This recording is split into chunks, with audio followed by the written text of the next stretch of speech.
Of Wyoming, a member of the Foreign Relations Committee. Senator, good morning. Thanks, Chris. Thanks for having me. You've been critical of the president's foreign policy, and the president asks, why is everyone so quick to press to use military force? We're just winding down to very long and expensive wars that the American people clearly have no stomach for. What do you say to that? Well, I say that right now our enemies don't fear us, our friends don't trust us. I've just gotten back from the region of what's happening in the Ukraine. I have been in the Ukraine in a bipartisan effort with other senators, and I will tell you the sanctions that the president is putting forward are not actually effective. You look at what happened yesterday with those sanctions, the ruble went up in Russia. The stock market in Russia went up. This was a minor slap on the wrist, not effective at all. We need to get Vladimir Putin's attention, and all he respects is strength.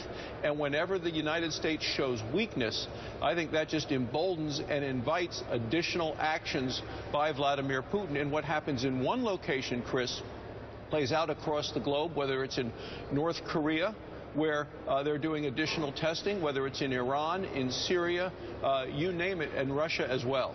Well, you've raised a lot of points there, and let me address them. For example, with the president's strategy, we put a deal in place to remove Syria's chemical weapons. No shots fired. We've killed suspected terrorists with drones.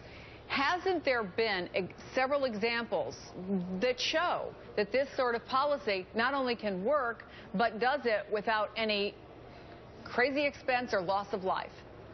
Well, in terms of loss of life, there have been thousands of more Syrians killed using chemical weapons. So when the administration leads from behind and allows Russia to lead on Syria and eliminating chemical weapons, we see that hasn't worked there. I think in terms of Iran, right now, Iran got exactly what they wanted. They got sanctions removed, relief of sanction. They got access to an additional $7 billion of previously frozen assets. And so far, I haven't seen the kind of results that we need in the United States in terms of a nuclear-armed Iran. Well, let me go back, if we can, for a second, because you brought up the sanctions. And earlier today, the European Union issued a new round of sanctions targeting 15 Russian government officials. Yesterday, the White House targeted 17 companies with ties to Vladimir Putin's inner circle and 7 government officials. Should we wait and see how this plays out? Do we want to rush into this and potentially cause a greater conflict? We know, experience tells us, that these sanctions take time.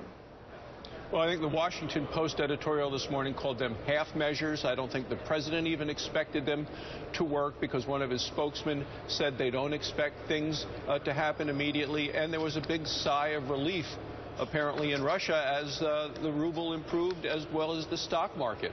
So if the sanctions are to get Putin's attention and change behavior, specifically related to the border between Ukraine and Russia, that eastern border, it is not seeming to do that. This has been going on and on. What's your message to American companies and to our European allies who are concerned about the economic impact that stronger sanctions would have on our companies here, companies there, and also in the flow of oil to these countries that are heavily dependent on Russian oil?